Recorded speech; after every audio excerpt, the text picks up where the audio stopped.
I have felt my entire life like I should have been born a girl, and I had wrapped that in a lot of shame for my entire life.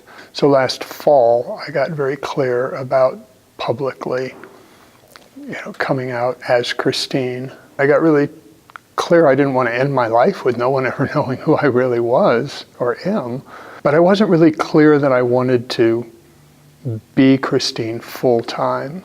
And I'm married, and this was not something my wife really felt like she had signed up for. So there were a lot of things to weigh in my life as to whether I was going to go for it in that way. So I think the Beyond Limits just kind of was a perfect time for me to do that and really decide what limitations am I going to put on who I am. And am I going to really be myself and just not worry about whether it's easy for everybody else. So I started off the Beyond Limits class mostly presenting as Robert, and before the end of the class I had decided that I was going to be Christine full-time, and then decided to share it publicly at the church. I'd always been really sensitive to the fact that being in the youth ministry, I didn't want to just show up one weekend not being Robert and being Christine and not having given anyone a heads up about what was going on with me.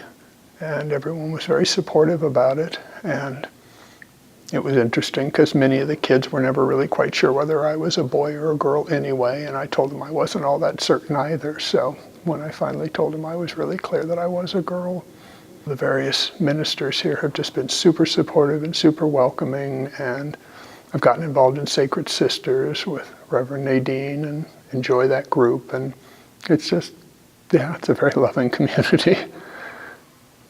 If anyone is looking for a spiritual community who has felt perhaps rejected by, organized religion or things and is, not really sure whether to venture into it, I certainly would encourage them to visit Mile High and hang around, because I certainly think they will find a loving community in words and actions. So